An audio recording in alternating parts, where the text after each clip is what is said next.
প্রিয় ভাই ও বন্ধুরা, আমি Hakim Mohammad Alamin Hossain, Hakim Saeed Eastern Medical College and হাসপাতাল থেকে DUMS শেষ করে এখন আমার নিজের চেম্বারে দীর্ঘদিন যাবৎ চিকিৎসা সেবা দিয়ে আসছি। আমি একজন হার্বাল চিকিৎসক, সবসময় গাছগাছার ওষুধ নিয়ে কথা বলে থাকি। আজ আমি আপনাদেরকে পাইলস রোগ নিয়ে একটু কথা বলতে চাই। দেখেন, এখন আধুনিক যুগ, আমাদের দেশে এই আধুনিক যুগেও দেখবেন যে প্রায় 50%ই বলা যায় 40 আপ হয়ে গেছে, অর্থাৎ 50% রোগী, প্রায় 50% মানুষই পাইলসের সমস্যায় ভুগতেছে। অর্থাৎ যাদের এই পাইলসের সমস্যা, দেখবেন অনেকে ফিস্টুলা হয়ে গেছে, পাইলস হয়ে গেছে, বখন্দর হয়ে গেছে, অনেকেই অনেক জায়গা থেকে ওষুধ সেবন করে, ভালো রেজাল্ট পায় না। আবার এই কারণে অনেকে এখন অপারেশন করে, অর্থাৎ তার রোগটা যাতে নির্মূল হয় সেজন্য সে অপারেশনের সিদ্ধান্ত নেয়। আসলে আমি আমার এই অল্প বয়সী অনেক রোগী পেয়েছি যারা অপারেশন করার পরও ভালো হয় নাই। আমরা রোগীদেরকে পরামর্শ দিয়ে থাকি, ভাই প্রাথমিক অবস্থায় অপারেশন না করাই ভালো। আপনি ওষুধ সেবন করলেই আল্লাহর রহমতে সুস্থ হয়ে যাওয়ার সম্ভাবনা আছে।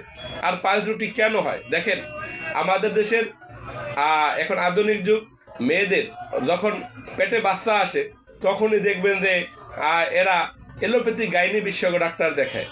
গাইনি বিশেষজ্ঞ ডাক্তার দেখানো ভালো, পরীক্ষা নিরীক্ষা করাও ভালো, কিন্তু দুঃখের বিষয় হলো, কথাটা সত্য, তারা তখন রুগীকে কিছু আয়রন ট্যাবলেট, কিছু ক্যালসিয়াম এবং কিছু ভিটামিন ওষুধ দিয়ে থাকে, যে এই 3 প্রকার ওষুধ সেবন করলে একজন ভালো মানুষেরও, অর্থাৎ তাদের পায়খানা নর্মাল হয়, তাদের পায়খানাও কষা হয়ে যায়। কারণ এই ভিটামিন এবং ভিটামিন এবং ক্যালসিয়াম ট্যাবলেটগুলো মানুষের পায়খানাকে শক্ত করে দেয়। যখন এই আপনার পায়খানা প্রতিদিনই দেখা যাচ্ছে শক্ত হচ্ছে, এক সময় দেখা যাচ্ছে আপনার পায়খানার রাস্তার নালি ফেটে যাচ্ছে, চামড়া ফেটে যাচ্ছে, এই এই ফেটে যাওয়া থেকেই ধীরে ধীরে শুরু হয় রক্ত পড়া। তারপর এক সময় দেখা যাচ্ছে এই মাংস জমাট বাঁধা শুরু হয় এবং এই পাইলসের সমস্যার দেখা দেয়। তাই যেসব বোনদের আমার পেটে বাচ্চা আসে, আপনারা ডাক্তার দেখাবেন, পরীক্ষা নিরীক্ষা করবেন, সবই ঠিক আছে, কিন্তু এই ভিটামিন এবং আয়রন এবং ক্যালসিয়াম ট্যাবলেটটা যত কম খাওয়া যায় তত আপনার জন্য মঙ্গল। কারণ এই থেকেই মূলত পাইলস রোগটা বাংলাদেশে এখন বর্তমানে আমাদের হিসাব মতো দেখা যাচ্ছে যে পাইলস রোগটা কেন হয়। পাইলস রোগটা হওয়ার মূলত মেন কারণই হলো এইটা। অন্যান্য কারণেও হয়, কিন্তু বর্তমানে পরীক্ষায় দেখা যাচ্ছে যে এই আয়রন, ভিটামিন, ক্যালসিয়াম বেশি পরিমাণে খাওয়ার কারণে মূলত পাইলস রোগটা হয়ে থাকে।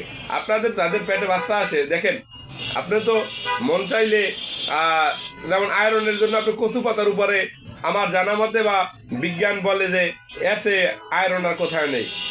তারপর আপনার ক্যালসিয়াম, আপনি হাঁস মুরগির পা, অর্থাৎ এক কথায় পা জাতীয় গরুর পা খেতে পারেন, হাঁস মুরগির পা খেতে পারেন, তারপর ফলমূল খেতে পারেন, সবুজ শাকসবজি খেতে পারেন, এগুলোই খুব উপকারী।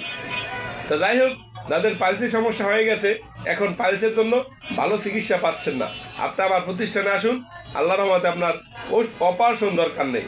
এই অপারেশন করতে গেলে 40,000 50,000 টাকা খরচা হয়ে যায়। অপারেশন দরকার নাই, ওষুধ সেবনেই পাইলস রোগ ভালো হয়। আর একটা কথা পরামর্শ দিয়ে থাকি, যাদের পাইলসের সমস্যা, আপনি সবসময় খেয়াল রাখবেন যাতে আপনার পায়খানা নরম হয়, অর্থাৎ পায়খানা যদি নরম রাখা যায়, যদি পায়খানা সবসময় নরম রাখা যায়, আল্লাহর রহমতে পাইলসের সমস্যা থেকে অনেকটাই আরোগ্য লাভ করা যায়।